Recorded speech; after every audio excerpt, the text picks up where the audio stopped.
Facebook টিকটকে একটা video viral হয়েছে, অনেক ভাইরাল হয়েছে। একটা কূপের ভিতরে বেশ কিছুটা পানি ছিল। কূপটা অনেক বড় ছিল। তো ওই কূপের ভিতরে বেশ কিছু বলতে অল্প একটু পানি ছিল। ওই কূপের ভিতরে আর কিছু নাই, পানি আর ব্যাঙ আছে, তাছাড়া আর কিছু নাই। সেই কূপের ভিতর থেকে একটা ব্যাঙ এক কোণা দিয়ে, কূপটা ছিল ঠিক এইভাবে, কূপের চারিপাশ ভালো করে সিমেন্ট বালু দিয়ে আটকানো আছে। তো ওই সিমেন্ট বালুর যে চারপাশে যে আটকানো, ওইখান থেকে যদি কিছু পড়ে যায়, ওঠার মতো কোনো সিস্টেম নাই। কিন্তু চারপাশে যে দেয়ালটা আছে, ঘিরে যে দেয়ালটা দেওয়া হয়েছে, ওই দেয়াল বেয়ে বেয়ে উঠা যাবে। এই যে দুই পাশ ঠিক এরকম, এই ধরনের এরকম একটা ভি আকারের একটা আছে। চারপাশে যে ঘিরাটা ভি এরকম দেওয়া আছে। এই ঠিক এইভাবে দেয়ালটা ঘেরা আছে। সেই দেয়ালটা বেয়ে বেয়ে একটা ব্যাঙ উপরে ওঠার জন্য চেষ্টা করে। এই যে ভির মতো যে একটা দেওয়া, ভির মতো এইভাবে। তো ব্যাঙের তো 4 হাত পা। তো ব্যাঙটা 2 হাত 2 পা ঠিক এই যে দেয়ালের কাছে এইভাবে দিয়ে দিয়ে উঠতেছে। ঠিক এইভাবে দিয়ে দিয়ে উঠতেছে। উঠতে উঠতে এমন একটা পর্যায়ে চলে আসে, আর মাত্র অল্প একটু ছিল। বেশ এত খানিকটা ছিল, অনেকটা উঠে গেছে।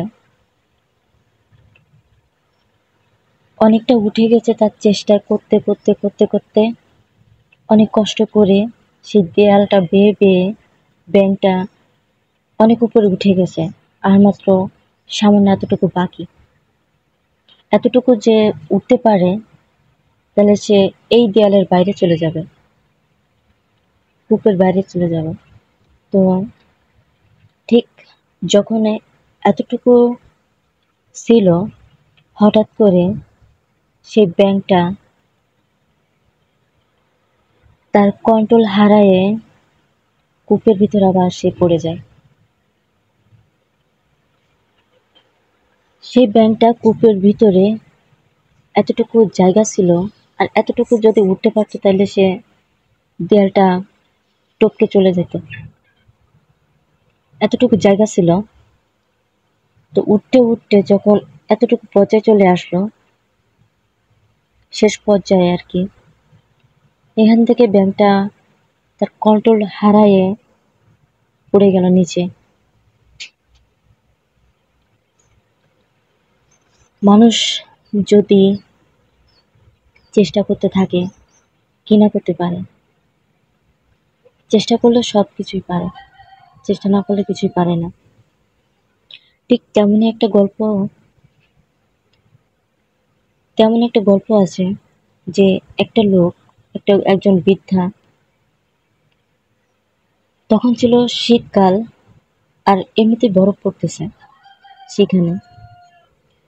তো তার ছেলে মেয়ে সে বাড়িতে না রেখে, ছেলে মেয়ে তার বাড়িতে রাখেনি, ঘরের ভিতর না রেখে সে বৃদ্ধারে, সে যেখানে বরফ পড়তেছে সে বাইরে রেখে দিছে, রেখে দিয়ে চলে গেছে।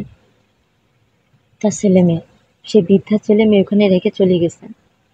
ওই বৃদ্ধা শীতে কাঁপতে থাকে, নিজের মনকে মনোবল রেখে জীবনের সাথে লড়াই করে টিকেছিল অনেকদিন। ওই ঠান্ডা বরফের ভিতরে কাঁপতে থাকে, তারপরে কিন্তু সে বাঁচা ছিল, যে তার মনোবল ছিল তার বাঁচতে হবে। মনোবল ছিল, মনে শক্তি ছিল, মনে জোর ছিল, এই জন্য সে অনেকদিন বেঁচে ছিল ওই ঠান্ডা বরফের ভিতরে, তুষার ঝড়ের ভিতরে। তার শরীর গরম করার জন্য একটা কাপড় ছিল না, পাতলা একটা কাপড় ছিল। হঠাৎ করে একজন লোক ওই রাস্তা দিয়ে যাচ্ছে। যাওয়ার সময় সেই বৃদ্ধাটাকে দেখতে পায়। সে বৃদ্ধারে দেখে গাড়ি থামিয়ে বৃদ্ধার কাছে যায় এবং বলতে থাকে, আপনি এই ঠান্ডার ভিতর কেমনে আছেন? আপনার কি বাসা নাই? আপনার ছেলে মেয়ে কোন জায়গায়, তার ফ্যামিলি নাই, এগুলো জিজ্ঞেস করে। কিন্তু বৃদ্ধা বলতে থাকে, আমার সব আছে, আমার ছেলে মেয়ে আমার এখানে রেখে চলে গেছে, এই ঠান্ডার ভিতর একটা গরম কাপড় দিয়ে যায়নি আমারে। তাই আজ আমার মনও বল আছে, আমার বাঁচতে হবে, এই জন্য আমি বেঁচে আছি, সব উপরওয়ালার ইচ্ছা।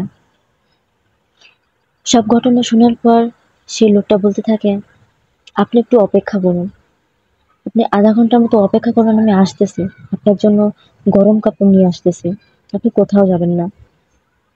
এইটা বলে সে বৃদ্ধারে আশ্বাস দিয়ে, সেই লোকটা বৃদ্ধারে আশ্বাস দিয়ে ওইখান থেকে চলে যায়। লোকটা ঠিকই বাড়িতে চলে যায়, আর বৃদ্ধা তো সেই আশায় বসে থাকে যে তার জন্য গরম কাপড় নিয়ে আসতেছে। অনেকদিন পর সে গরম একটা তাপ পাবে, সে বেঁচে থাকার জন্য ভরসা পাবে। এইভাবে বৃদ্ধা অপেক্ষা করতে থাকে। আধা ঘন্টা চলে যায়, 1 ঘন্টা চলে যায়, 2 ঘন্টা চলে যায়, সে লোকটা ফিরে আসে না। যে বৃদ্ধাকে আশ্বাস দিয়ে যায় সে লোকটা ফিরে আসে না। বৃদ্ধা একটু তারপর তার মনোবল হারিয়ে, সবকিছু মনোবল হারিয়ে, আশ্বাস ভরসা হারিয়ে ওইখানে মারা যায়। হঠাৎ করে সেই লোকটার কথা মনে পড়ল। সেই লোকটার মনে পড়ল যে সে বৃদ্ধারে, একজন বৃদ্ধারে কথা দিয়ে আইছে, তার জন্য একটা গরম কাপড় নিয়ে যাওয়ার কথা ছিল। কিন্তু ঘড়িতে টাইম দিয়ে দেখে তাকে আধা ঘন্টা কথা বলে 3-4 ঘন্টা হয়ে গেছে। তখন সেই লোকটা গরম কাপড় নিয়ে বৃদ্ধার কাছে যায়, গিয়ে দেখে সে বৃদ্ধা আর বেঁচে নেই।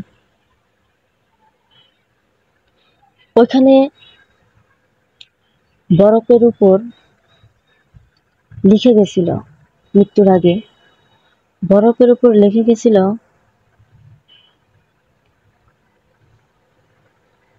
আমারে কেউ আশ্বাস দেয়নি, ভরসা দেয়নি, তবু আমি বেঁচে ছিলাম।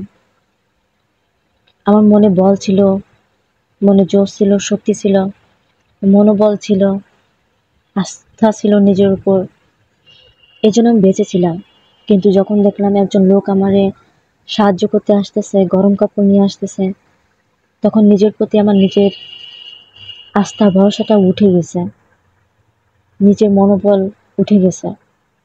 এই জন্য আমি নিজেকে আর কন্ট্রোল করতে না পেরে ধীরে ধীরে মৃত্যুশয্যায় চলে গেলাম। তো এটা দেখে সেই লোকটা নিজের কপাল নিজে চাপড়াতে থাকে।